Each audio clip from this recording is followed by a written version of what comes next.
निगरान हुकूमत का काम होता है निगरानी करना, हुक्मरान बनना नहीं होता।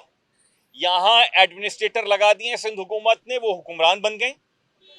यानी कराची के administrator water and sewerage board के एमडी को लेकर घूमते हैं, केडीए, एमडीए, एलडीए को लेकर घूमते हैं, बिल्डिंग कंट्रोल के चीफ को लेकर घूमते हैं, और ये सारे के सारे काम कर रहे हैं, प्रमोशंस कर रहे हैं, डिमोशंस कर रहे हैं। उनका काम नहीं है, किसी भी निगरान हुकूमत का ये काम नहीं है। इसलिए हमारी इस्तदा है हाई कोर्ट से कि आप इलेक्शन कमीशन को कहें फिलफौर इंतखाबात करवाए, ऐसे इंतखाबात जो आइन के आर्टिकल 140A के तहत बाइख्तियार इंतजामी, सियासी, माली बाइख्तियार बल्दियाती हुकूमतें दें, जिनसे शहरियों के आंसू पुछें। ये नहीं कि जहांगीर रोड 6 महीने पहले बनाई, नाम नेहाद सीवरेज लाइन डाली, 6 महीने बाद फिर टूट गई, फिर ले आए और एक अलग धंधे चल रहे हैं। ऐसा बल्दियाती निजाम नहीं चाहिए कि जहां ठेकेदारों का जो सूबाई जो बजट है, सूबाई तरक्याती बजट, वो ठेकेदारों का बजट है। ठेकेदार आइडेंटिफाई करते हैं कि यहाँ ये काम होना है, जनाब वजीर साहब, जनाब महकमा खजाना, यहाँ पर फंड रख लीजिए। ये जुल्म खत्म किया जाए, ये हमारी प्रेयर है। फिल फॉर इंतखाबात करवाएं। सिंध यूनिफाइड ग्रेड के नाम के ऊपर एक अंधा कारोबार शुरू किया हुआ है सिंध हुकूमत ने, खासकर कराची शहर, हैदराबाद, सक्खर, इन बड़े जो मेट्रोपोलिस हैं, जो कि सिंध अर्बन कहलाता है, आईने पाकिस्तान जिसको रिकग्नाइज करता है, और आईने पाकिस्तान में सिंध अर्बन का अलहदा कोटा है और सिंध रूरल का अलहदा कोटा है। वहाँ के शहरियों की हक तलफी सिंध हुकूमत एक सिस्टमैटिक मैनर में कर रही है।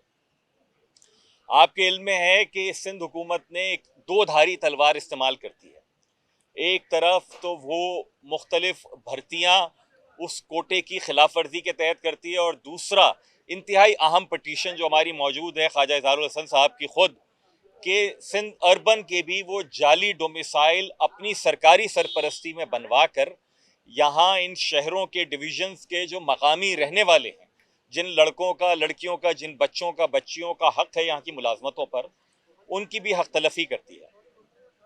साथ ही साथ हमने ये नुक्ता उठाया है कि जनाब जिस 18वीं तरमीम का बहुत शोर है, बहुत रोना मचाया जाता है, उस 18वीं तरमीम में आइन का आर्टिकल 140A मौजूद है। आइन का आर्टिकल 140A ये कहता है कि सूबाई हुकूमतें मकामी हुकूमतों के इंतखाबात करवा कर उन्हें इंतज़ामी, माली, सियासी इख्तियारात तफवीज़ करेंगी, और उसकी दूसरी शिक ये कहती है कि इलेक्शन करवाना इलेक्शन कमीशन ऑफ पाकिस्तान की जिम्मेदारी होगी। इसलिए हमने अपनी पिटीशन में इलेक्शन कमीशन ऑफ पाकिस्तान को भी फरीक बनाया है कि सिंध हुकूमत खुल्लम खुल्ला आइन के आर्टिकल 140A की शिक 1 और 2 की खिलाफ वर्जी कर रही है। उन्होंने इंतखाबात के बाद जो माली, सियासी, इंतज़ामी इख्तियारात थे वो तफवीज़ नहीं किए। पानी का महकमा मुंतखब मेयर से ले लिया, सीवरेज का ले लिया, सैनिटेशन उनसे ले लिया, पार्क्स उनसे ले लिए।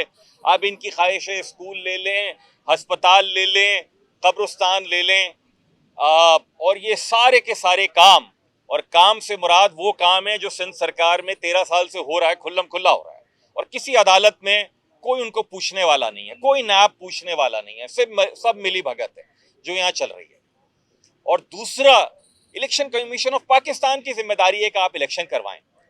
यानी खुदा की पनाह वो सिंध हुकूमत कि जिसने 2017 की मर्दमशुमारी के खिलाफ एक पिटीशन दायर नहीं की, एक सियासी जलसा नहीं किया, ऐवान में कोई करारदाद नहीं लेकर आए, जो एक मुश्तरका पार्लियामान की आई उसमें इन्होंने अपना उंगली कटाकर शहीदों में नाम लिखवा लिया, और आज ये कहते हैं कि मर्दमशुमारी पे एतराज़ की वजह से 2017 की हम इंतखाबात नहीं करवा सकते बल्दियाती हुकूमतों के। इसलिए हमने फरीक बनाया इलेक्शन कमीशन ऑफ पाकिस्तान को, हमने फरीक बनाया चीफ सेक्रेटरी सिंध को, सेक्रेटरी लोकल गवर्नमेंट को, कि आपकी जिम्मेदारी है कि यहाँ पर जो मुलाजमीन के साथ तफरीक बरती जा रही है उसको रोकें। कोई भी एडमिनिस्ट्रेटर जो है वो मालिक के कुल नहीं है कि वो अपने हलके बना रहा है और सियासी मंजूर नज़र है, सियासी तर्जुमान है। ये तो इलेक्शन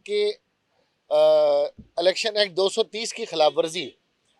कि वो जितना चाहे पैसा खर्च करें, जिस चाहे इदारे को ले लें। तो यही इस्तदा हमने इस पिटिशन में की है और हम समझते हैं कि फौरी तौर पे बल्दियाती इंतखाबात कराने के साथ एडमिनिस्ट्रेटर्स को भी उनकी हुदूद का तयन किया जाए। ये लामहदूद इख्तियारात करके, और ख़ास तौर पे जो सियासी एडमिनिस्ट्रेटर्स हैं, इनके अंदर होने वाले इंतखाबात शफाफ नहीं होंगे, ये धांधली से भरपूर होंगे और इसकी जिम्मेदारी फिर इलेक्शन कमीशन पर होगी, जिनको आकर अदालत आलिया में इस बात का जवाब देना है।